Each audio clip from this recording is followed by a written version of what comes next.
You basically managed the Yin Yang Twins. You're their manager, right? I never carried that official title. My brother carried that title. But you were in that role a lot. Yeah. So my question is, what makes a good manager? Not getting in the fucking way, man. Like, of the artist's career. Now, you gotta do your job, and it gets ugly sometimes. Yep. When the manager puts himself in front of the artist, which happens a lot of times, that's what makes a bad manager to me. Do your job to advance the career of the artist, not your own agenda. That's it. When should somebody be seeking a manager? I think most artists, first of all, you don't need no fucking manager if you don't, like, let's just say if my nephew, I have a couple of family members who do music, and they just don't know what studio to go to or what mic to buy or just random little shit. Call me, I'll answer. I can refer you to certain shit. You don't need a manager right now. But if you get to the point to where you actually got a schedule, you need somebody to help you facilitate your career, moving around and shit like that.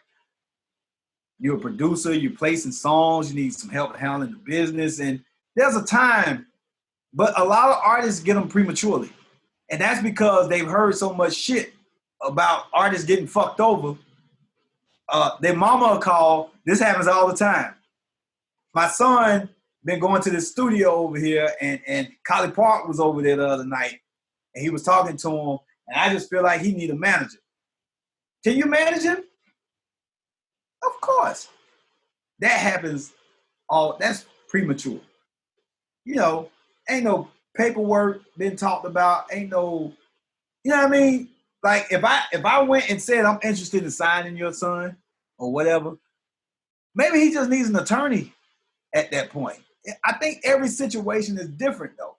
I think when the situation calls for you to be managed. If you're the type of person that's scared to have a conversation or whatever, ain't nobody gonna come do that shit for free. Now that's the flip side of it. But if you're capable of handling a certain level of business or have somebody help you, just like moms can have a conversation with Mr. Collipark before it's time to go get a fucking manager.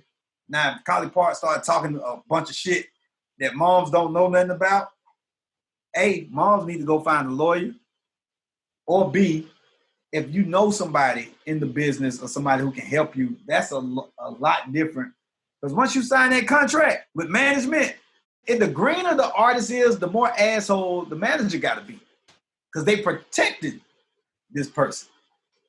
So that's why I wound up kind of managing my acts or having it in-house. Because we all got a common goal. We trying to get somewhere. The minute you said that, I had this memory of you saying, we all need to have a common goal. And it just brought back this memory of so many projects I've been involved with where you would think everybody would be on the same page, but actually sometimes people have different agendas. And half the time the artist doesn't actually know what some of these agendas are. And, I've felt like some of the best managers I've seen for the artists I've worked with weren't necessarily the smartest people in the world, but they were loyal. They were very loyal and have the right motivation, which I think is in some ways way more important than maybe knowing every little thing about being a manager. Right. Looking out for the best interest of the artist. What are some of the biggest mistakes an artist or a producer makes when they're first starting their careers out? Damn, that's it seems like that ought to be an easy question. But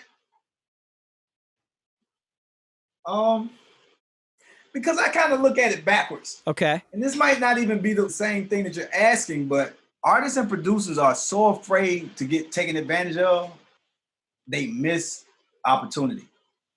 So they're scared to go in the studio with this person. They're scared to send a beat folder to that person. They're scared to sit in the studio and write because they've heard that such and such gonna steal the credits or whatever. I always said like this: any new artist or producer, you're gonna get fucked. I just feel like that. You're gonna get fucked. And even hell, somebody can tell you, because if if Coach K with QC walk in here and say, look, I love that beat, I'm going to take the motherfucker and you only getting 5%. That's robbing you without a pistol. And you going to be so excited about the opportunity to have produced the Migos' first single on his next album, you're going to fucking do it. Guess what? You just got fucked. He told you what he was going to do. And if you got a manager, what he going to say? Oh, no, my dude ain't going for that. Well, guess what? That manager just did you a disservice. Take one for the team, which is yourself. I just feel like that's going to be done until, because that's just how this business is done. Unless everybody ain't me, I would never do that to somebody. Hell, we all going to eat. It's a hit. We all going to eat. But I'm an outlier. Your manager or whoever, let's take them out the picture. You can't be afraid of getting taken advantage of to the point to where you turn down opportunity. I think that's the biggest thing. That's a great answer. And it's like I'm at the train station, there's a bunch of trains, and this is the one where there's a door open and people saying, come on. Ain't nobody on these other trains saying, come on. I don't know what's going to happen, but I got to get on some fucking train at some point, you know? It's like Jimmy Iovine when I was fighting with Soulja Boy. He told me, and my ego was in the way, and there was a lot of money at stake. He told me what to do. He said, do it this way. He said, because he actually flew us to New York while he was on some other business to meet him for breakfast. So that was just the window we just had to meet with him. And this shit had been dragging on with Soulja Boy for like a year, and they wanted the next album. They were ready for album number 3. He said, look, you should just go ahead and blah, blah, blah, meaning he was telling me to give in. He said, in a minute, nobody's going to care. Oh, damn. Yeah. And it was very powerful, but it was almost like it didn't matter to him. He wanted the album, but he said it like, look, all y'all going to be fucked in a minute. So you can either give in and let's all move forward, or you keep fighting. And he said, he didn't say all that, but he just said, in a minute, nobody's going to care. Wow. At some point, you got to think about what hill do you want to die on? Is this the hill I want to die on? Or is this just something I need to do to keep moving? I think it's a very important thing to think about. You have to earn your right to have that fight in this business. Because nobody's going to try somebody. Nobody's going to go try fucking Pharrell. What are we talking about? This fucking Pharrell. He wants what he wants. He came in, you got a record with him. This is what he demands on every deal. There's no discussion to be had. So once you get to that space, you have it. But until you get there, you got to play the game. I'm real good on bending on a lot of shit because I respect people's talent. A lot of times I've been in situations where I'll tell my attorney, like, look, just do this, that, and he'll look at me like, man, you fucking crazy. They ain't done shit. They don't have no skin in this motherfucker. You don't just do that. I'm like, for real? And I'll do certain things because that's the advice that I was given. And if it works out, it works out. But he'll know what I'm willing to do. If he go back to the table with what he wants and the situation don't work, he know where I sit. At the end of the day, he got to do what I want. Now, if he get more on the shit he on, I'm cool with it. Short of the fact that I'm taking advantage of somebody. And that's the way I've always worked with my attorney, because from day one, I always had the belief that I don't ever want to have to blame nobody for something that didn't happen on my behalf. Attorney, manager, whatever, if it's concerning me. Like, this deal didn't go through for me because of him. Oh no, hold on, let me call you right back. I've had to do all that shit. Oh, this ain't gonna happen. My lawyer, but I've only had one lawyer my whole career. And we don't see eye to eye all the time. And I tell him, look, I hear you. I understand what you're saying. Because he'll be like, don't come back to me after this shit over, mad. No, I hear you. But this is what I want to do. I want to do this. At the end of the day, that person works for you. And If it's so bad for him, he'd be like, well, look, I can't represent you in this shit. This is shit. I don't want to be a part. He got the right to do that shit too. This never happened. But I'm just saying, at the end of the day, fuck your career, is your life. Absolutely. At the end of the day, this my shit.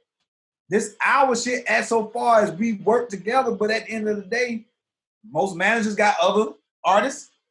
Lawyers got other clients. It's just me.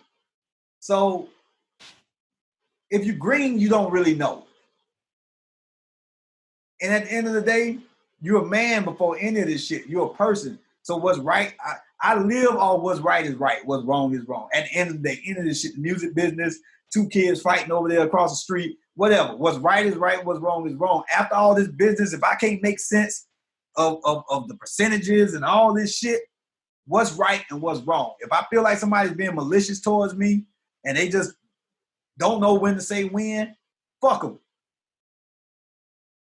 I have to go, it's different levels of how I look at this shit because I'm the only person at the end of the day. I'm not going to look at Billy because a mix didn't come out right and blame you. Oh, man, that hi-hat was just a little bit louder like I told you, man. What kind of shit is that? Even if I'm going to be wrong, Billy, I need to turn that hi-hat up, man. I need to turn that, please. I know you think it's too loud. I know you think that 808 is too loud. But at the end of the day, I got to have it. We all have the responsibility to ourselves to do that and not sit back and blame anybody. I mean, I start with the lawyer and the manager. If you got to sit back and blame anybody for something, especially if you were aware of it, now they did some shit that you didn't know about, that's different. That's probably the best advice I can give anybody. Don't let no opportunity that you really wanted for yourself pass by because somebody told you. But just be willing now. If it go wrong, no regrets. Yeah, I can deal with me making a bad decision or doing something dumb, which God knows I've done plenty of them but I can fix that. Right. But I can't fix somebody else, and their bad decision. Or if I took somebody's advice and I wasn't sure about it, I get what you're saying, and it helps you sleep at night. That's what it's all about at the end of the day. I've got more stories like this in interviews coming up, so make sure to subscribe. Thanks for watching.